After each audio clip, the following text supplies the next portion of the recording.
¿Alguna vez has jugado a ver quién aguanta más la respiración bajo el agua? Ese momento en que, el pecho empieza a quemar y sientes que vas a estallar. O quizás, conoces a alguien que ronca tan fuerte que a veces parece que deja de respirar por un segundo. Pues esas dos cosas que parecen tan distintas tienen mucho que ver con nuestro tema de hoy. La apnea. Hoy vamos a hacer una exploración a fondo, vamos a meternos de lleno en la apnea, ese cese temporal de la respiración. Y lo que es fascinante de verdad es cómo este simple acto de no respirar conecta mundos tan diferentes. A ver, el deporte extremo bajo el agua, condiciones médicas como la apnea del sueño, incluso procedimientos de urgencia en quirófano y, hasta la forma en que se determina si alguien ha fallecido. Es increíble. Para guiarnos en esto tenemos un análisis detallado. Nos hemos basado principalmente en la información del artículo de Wikipedia sobre apnea. Cubre desde qué es y por qué ocurre, hasta dónde están los límites de nuestro cuerpo y algunas técnicas médicas que suenan, casi a ciencia ficción. Nuestra misión hoy, entender qué pasa realmente cuando dejamos de respirar, voluntaria o involuntariamente. ¿Cuáles son los verdaderos peligros? ¿Y qué hay de cierto en esas técnicas para aguantar más? ¿O eso de oxigenar el cuerpo sin mover un músculo? Bien, pues, vamos a desgranar esto. Vale, empezamos por lo básico. Apnea es dejar de respirar temporalmente. Al principio, los músculos que usamos para inspirar, quietos, no se mueven. Exacto. Y aquí la mecánica es importante, ¿eh? Que entre o salga aire depende de si tenemos las vías respiratorias abiertas o cerradas. Si están abiertas, aunque no respiremos activamente, o sea, aunque no hagamos el esfuerzo, puede haber un intercambio de gases mínimo. Por eso hay que distinguir bien entre la apnea voluntaria, aguantar la respiración a propósito como en la piscina, y la involuntaria, la que nos pasa sin querer. Hablemos de esas causas involuntarias. A veces son fármacos, ¿no? Como una sobredosis de opiáceos, por ejemplo, que puede deprimir la respiración hasta pararla. Correcto. Eso es una causa. También puede ser algo mecánico, un atragantamiento, por ejemplo. O en casos ya muy extremos, un estrangulamiento. O puede ser el resultado de un problema neurológico, una enfermedad, un golpe fuerte en la cabeza, algo que afecte al centro de control respiratorio en el cerebro. Y el ejemplo que mucha gente conoce, la apnea del sueño, que puede ser mucho más que ronquidos fuertes, ¿verdad? Muchísimo más. He leído datos, creo que de Hopkins Medicine, que dicen que en casos graves una persona puede tener más de 30 pausas respiratorias cada hora, cada noche. Es una barbaridad. Es una barbaridad, sí, y muy peligroso para la salud a largo plazo. Claro. Por eso, si se sospecha algo así, sobre todo en niños, es vital consultar a especialistas, otorrinos, alergólogos, médicos del sueño. Ajá, A veces incluso un ortodoncista puede tener algo que decir, si hay problemas en la forma de la mandíbula o las vías aéreas superiores que dificulten respirar bien. exacto. Y no podemos olvidar el factor emocional. Piensa en un llanto muy fuerte, desconsolado. Ya, Esos sollozos son respiraciones lentas y regulares y a menudo van seguidas de pequeñas pausas, ¿sabes? Breves apneas. es verdad. También puede pasar al reírnos muy fuerte. Tiene que ver con la maniobra de Valsalva, ese esfuerzo con la glotis cerrada. Y en niños pequeños están los famosos espasmos del sollozo, que suenan muy aparatosos, pero generalmente son una reacción benigna a la frustración, al estrés, a emociones fuertes. Entendido. Y por otro lado tenemos la apnea voluntaria, el clásico aguantar la respiración. ¿Cómo lo hacemos exactamente? Pues básicamente impidiendo que el aire entre. Puedes cerrar las cuerdas vocales, taparte la nariz y la boca. O de forma más activa, mantener tensos los músculos que usamos para expulsar el aire, los expiratorios, para que los músculos de inspiración no puedan actuar. ¿Vale? Y aquí es donde la cosa se pone contraintuitiva, diría yo. ¿Cuánto podemos aguantar? La mayoría, sin entrenar, pues 1 minuto, 2 como mucho, ¿no? Sí, por ahí anda la cosa para alguien normal. ¿Pero por qué? Uno piensa que es por falta de oxígeno, ¿no? Que te estás quedando sin aire. Pues no. Y esa es una de las grandes claves de todo esto. La razón principal, la más potente por la que sentimos esa urgencia desesperada, esa necesidad imperiosa de respirar, no es la falta de oxígeno, ¿No? ¿no? Es la acumulación de dióxido de carbono, de CO2, en la sangre. El CO2 es un producto de desecho de nuestro metabolismo celular. Espera un momento, o sea, ¿me estás diciendo que esa sensación horrible de necesitar aire, esa quemazón, no es realmente por falta de oxígeno, sino porque nuestro cuerpo detecta que hay demasiada basura, demasiado CO2? Exactamente, tal cual. A medida que aguantas la respiración, el CO2 que producen tus células se va acumulando en la sangre. Y eso hace que la sangre se vuelva ligeramente más ácida. Y nuestro cerebro, bueno, concretamente el tronco encefálico, tiene unos sensores increíblemente sensibles a ese cambio de acidez, a ese aumento de CO2. Cuando detectan que el CO2 sube demasiado, disparan una alarma potentísima en el centro respiratorio. Una señal que nos obliga a respirar sí o sí, supera nuestra voluntad. Es un mecanismo de seguridad fundamental. ¡Wow! Eso cambia totalmente la perspectiva. Y explica entonces esa sensación de quemazón en el pecho y esas contracciones involuntarias, a veces hasta dolorosas, del diafragma y los músculos de las costillas. Esos son los espasmos premonitorios, sí. Son los espasmos que nos gritan «respira ya». Y es bueno que existan porque aguantar demasiado es muy peligroso. Una apnea muy prolongada lleva a una hipoxia severa. Hipoxia severa, falta crítica de oxígeno, ¿no? Eso es, falta crítica de oxígeno en la sangre y por tanto en los tejidos. Y esto puede dañar órganos vitales muy rápidamente. Se habla de posible daño cerebral permanente después de solo 3 minutos sin oxígeno. 3 minutos. 3 minutos. ¡Qué rápido! Es mucho menos tiempo del que una se imagina normalmente. Es poquísimo tiempo, ¿sí? Y si la respiración no se restablece en unos pocos minutos más después de eso, pues el desenlace es fatal. ¡Qué fuerte! Pero has dicho antes que hay circunstancias especiales donde se puede aguantar más, ¿no? O donde el cuerpo tolera mejor esa falta de respiración. Sí, hay situaciones que modifican esta respuesta fisiológica normal. Por ejemplo, la hipotermia. El frío extremo ralentiza todo el metabolismo. El cuerpo consume menos oxígeno y por tanto tolera mejor la apnea. También ayuda a respirar oxígeno a alta presión antes de la apnea, lo que se llama oxigenación hiperbárica. Y luego están dos técnicas más específicas, la oxigenación apnéica, de la que seguro hablaremos más, Sí, eso suena muy interesante. y el uso de máquinas de circulación extracorpórea, las ECMO, que bueno, básicamente hacen el trabajo de los pulmones y el corazón desde fuera del cuerpo, pero eso ya es medicina intensiva muy avanzada. Claro. Y mencionaste de pasada el reflejo de inmersión. ¿Qué es eso exactamente? Suena cosa de delfines. Pues no vas desencaminada, es una respuesta fisiológica automática que hemos heredado de nuestros ancestros mamíferos marinos. Se activa al sumergir la cara en agua, sobre todo si el agua está fría. ¿Y qué pasa?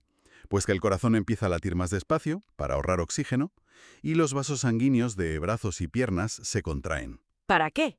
para redirigir la sangre oxigenada hacia los órganos vitales, el cerebro y el corazón principalmente.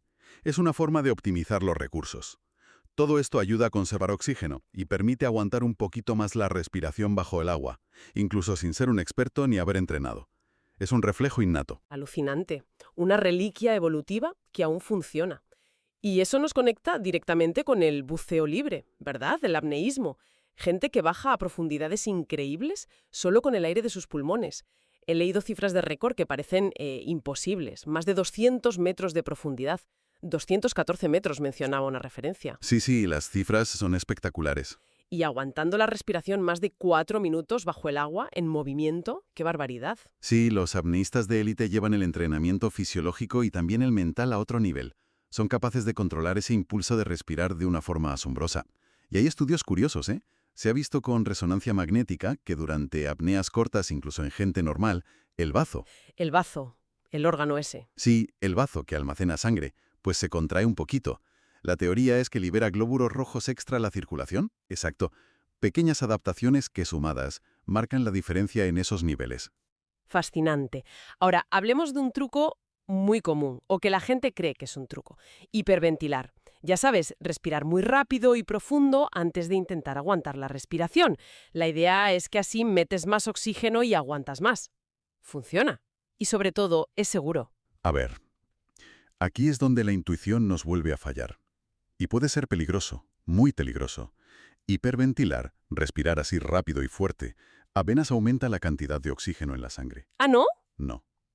Si estás sana y respirando aire normal, tu sangre ya va prácticamente llena de oxígeno, saturada al 98 o 99%. Hay muy poco margen para meter más. Lo que sí hace la hiperventilación, y mucho, es eliminar CO2. Bajas artificialmente los niveles de CO2 en los pulmones y en la sangre. Ah, volvemos al CO2. Claro, entonces si bajas artificialmente el CO2, Retrasas la señal de alarma. Engañas a tu propio sistema de seguridad. El cerebro tarda más en detectar esa acumulación de CO2 y por lo tanto tarda más en darte esa orden imperiosa de respirar. vaya lío. O sea que sí, a lo mejor aguantas unos segundos más bajo el agua, pero ¿a qué precio? El precio es altísimo, especialmente si estás buceando. Puedes llegar a un nivel de oxígeno en sangre peligrosamente bajo, a la hipoxia severa, antes de sentir esa necesidad urgente de subir a respirar. ¿Y si el oxígeno baja demasiado? El cerebro simplemente se desconecta. Puf. Pierdes la conciencia de repente, sin previo aviso. Es el temido shallow water blackout, o síncope de aguas someras, aunque ocurra a poca profundidad. ¿Y si te desmayas bajo el agua, aunque sea en la orilla? El riesgo de ahogamiento es inmediato. Qué peligroso es hacer eso sin saber lo que realmente pasa en tu cuerpo. Exacto. Por eso la regla número 1 en apnea, da igual el nivel, pero sobre todo si se busca superar límites, es nunca practicar solo. Jamás. Siempre con un compañero entrenado que sepa qué hacer y con protocolos de seguridad muy estrictos. Incluso fuera del agua, ¿eh? En lo que llaman apnea estática, simplemente aguantando la respiración quieto, puedes sufrir un desmayo similar, un static apnea blackout. Ocurre si aguantas tanto que el oxígeno que circula ya no es suficiente para mantener el cerebro funcionando. La supervisión es crucial. Queda clarísimo. Estos peligros subrayan lo delicado que es ese equilibrio del oxígeno y el CO2. Pero, ¿y si pudiéramos engañar al sistema de otra manera? Manteniendo el oxígeno incluso sin respirar. Eso nos lleva a una técnica que has mencionado antes y que suena sorprendente, la oxigenación apneica. Oxígeno sin respirar suena a ciencia ficción. Parece magia, sí, pero tiene su lógica fisiológica. A ver si lo explico fácil. El paso de oxígeno desde los alvéolos, que son como unas bolsitas de aire microscópicas en los pulmones, Ajá. hacia la sangre y el paso de CO2 en sentido contrario, es un proceso químico, es difusión. Depende de las concentraciones, no del movimiento de aire, no de la ventilación. Mientras haya oxígeno en esos alvéolos y la sangre que pasa por allí lo necesite, porque viene pobre en oxígeno del cuerpo, el intercambio ocurre. Vale, eso se entiende. Bien. Pues al inicio de la apnea, cuando dejas de respirar, tu cuerpo sigue consumiendo oxígeno de los alvéolos, pero produce algo menos de CO2 en ese instante. Esto crea una pequeñísima diferencia de presión negativa, como un ligero vacío, dentro de los pulmones. Si en ese momento mantienes las vías respiratorias abiertas, la nariz, la boca, la tráquea, y suministras oxígeno puro por ahí, por ejemplo con una cánula nasal, Sí. ese oxígeno puro fluirá solo o pasivamente hacia los pulmones para llenar ese pequeño vacío que deja el oxígeno que se está consumiendo. Sigue el gradiente de presión. Piensa como si soplaras muy suavemente oxígeno en la entrada de una habitación de la que se está extrayendo aire constantemente por otro lado. El oxígeno entraría para ocupar ese espacio. Entiendo. O sea que el oxígeno puede seguir entrando pasivamente sin que yo haga fuerza para inspirar. Es increíble. Exacto. Y puede mantener la oxigenación de la sangre a niveles normales durante bastante tiempo. Pero, ¿tiene algún inconveniente? Mencionaste algo del nitrógeno antes. Sí. El aire que respiramos normalmente es casi un 80% nitrógeno. El nitrógeno no participa mucho en el intercambio de gases, pero tiene una función física. Ayuda a mantener los alvéolos abiertos, como si fuera un relleno. Si usamos oxígeno puro para esta técnica de oxigenación apneica, barremos todo ese nitrógeno de los pulmones, y al quedarse solo oxígeno que se consume muy rápido por la sangre, algunas de esas bolsitas, los alvéolos, pueden tender a colapsarse. Se llama atelectasia. Es un efecto secundario a tener en cuenta. Vale, un posible colapso de alvéolos. Entendido. Pero la gran pregunta, el oxígeno entra, genial, pero ¿qué pasa con el CO2?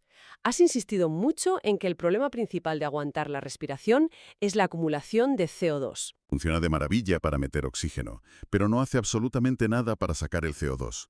El CO2 se sigue produciendo en las células del cuerpo, pasa a la sangre, llega a los pulmones, pero como no hay ventilación, como no movemos aire hacia afuera, no puede salir.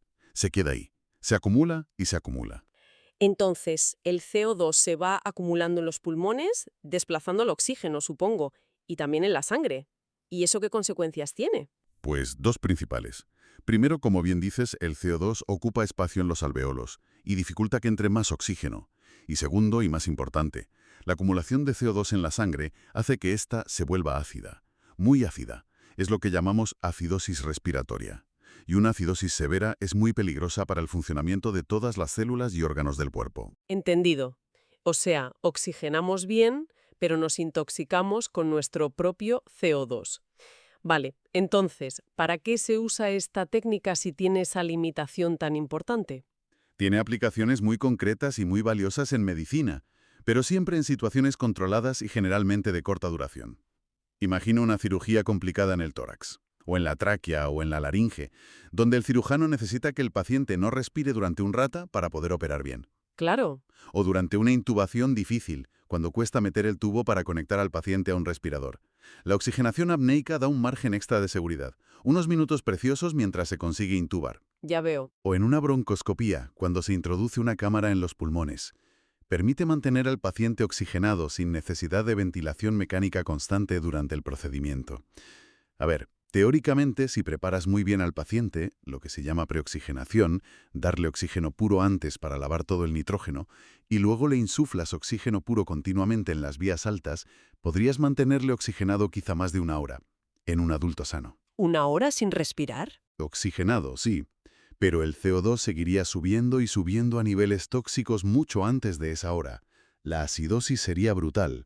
Así que en la práctica se usa para periodos más cortos, como un puente en una emergencia, o para procedimientos específicos, o cuando no hay acceso a una máquina corazón-pulmón, la ECMO, que sí puede controlar tanto el oxígeno como el CO2.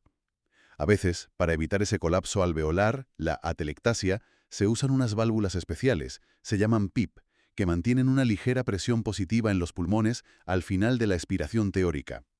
Se ajusta esa presión si el paciente tiene obesidad, porque suele necesitar un poco más para mantener los pulmones abiertos. ¿Y hay constancia de hasta dónde puede llegar esa acumulación de CO2? ¿Hay estudios? Sí, hay estudios clásicos muy antiguos ya. Uno muy famoso es de un tal Frumin, de 1959. Describió casos en anestesia donde, tras casi una hora de apnea con oxigenación pasiva de este tipo, los niveles de CO2 en la sangre arterial eran increíblemente altos. Habla de hasta 250 milímetros de mercurio, cuando lo normal es 40. Y el pH de la sangre, que mide la acidez, bajaba a 6,7, peligrosamente ácido. ¡Qué barbaridad! Demuestra que la oxigenación funciona, sí, pero que la acidosis por CO2 es el verdadero límite de esta técnica. Fascinante y un poco aterrador, la verdad. Bueno, para ir cerrando el círculo, nos queda un último ámbito donde la apnea es crucial. Y es uno muy serio. La determinación de la muerte encefálica. Efectivamente. Cambiamos completamente de contexto, pero la apnea sigue siendo clave. Para declarar legal y médicamente que una persona ha fallecido por muerte cerebral, los criterios médicos internacionales, como los de la Academia Americana de Neurología, exigen que se cumplan 3 condiciones de forma irreversible. 1. Que la persona esté en coma profundo, sin ninguna respuesta. 2. Que no tenga ningún reflejo del tronco encefálico, que es la parte más primitiva del cerebro que controla funciones vitales, como la respiración o los reflejos oculares. Y 3. Y 3. Que presente apnea, es decir, que sea incapaz de iniciar la respiración por sí misma sin soporte vital. ¿Y cómo se comprueba esa apnea en un paciente que normalmente estará conectado a un respirador artificial? Procedimiento muy estandarizado y cuidadoso que se llama la prueba de apnea. Es una prueba formal. Básicamente, y simplificando mucho, se desconecta al paciente del ventilador durante un tiempo controlado, unos minutos. Pero ojo, se le sigue suministrando oxígeno puro directamente en la tráquea para evitar la hipoxia durante la prueba. Vale. Y lo que se observa es si su propio cerebro, a pesar de estar dañado, es capaz de detectar la subida inevitable de CO2 en la sangre que ocurre al no ventilar. Y si genera algún esfuerzo respiratorio, por mínimo que sea, como respuesta. Si no hay ningún intento de respirar por parte del paciente, a pesar de que el nivel de CO2 en sangre sube por encima de un umbral crítico establecido, entonces se confirma la apnea en este contexto específico de muerte encefálica. Entiendo. Es la demostración de que el centro respiratorio del tronco encefálico ya no funciona en absoluto. Exacto. Es una prueba muy delicada, claro. Tiene sus contraindicaciones. No se puede hacer si el paciente ya está muy inestable hemodinámicamente o si tiene una acidosis muy grave por otras causas antes de empezar. Hay riesgos durante la prueba, como arritmias cardíacas o que empeore la inestabilidad. Si se considera que la prueba es demasiado peligrosa para ese paciente en concreto, entonces se necesitan otras pruebas confirmatorias, como estudios de flujo sanguíneo cerebral o electroencefalogramas planos, para poder establecer el diagnóstico de muerte encefálica. Entendido. Es el cese irreversible de la función respiratoria autónoma como parte del cese irreversible de toda la función cerebral. Un concepto duro, pero médicamente necesario. Bueno, pues hemos recorrido un camino largo, ¿eh? Desde aguantar la respiración jugando en la piscina hasta criterios de muerte cerebral. Ha sido intenso. Entonces, ¿qué nos llevamos de todo esto si tuviéramos que recapitular? A ver, la apnea es mucho más que no respirar. La clave fisiológica que nos obliga a respirar no es tanto el oxígeno como el CO2. Fundamental. Tiene límites claros y peligros muy reales, sobre todo si se usan técnicas como la hiperventilación sin entender bien lo que hacen. Ya. Pero también hemos visto aplicaciones médicas súper ingeniosas, como la oxigenación apneica, y cómo la ausencia de respiración espontánea es un criterio diagnóstico fundamental en neurología. Totalmente. Yo creo que si algo queda claro, es eso.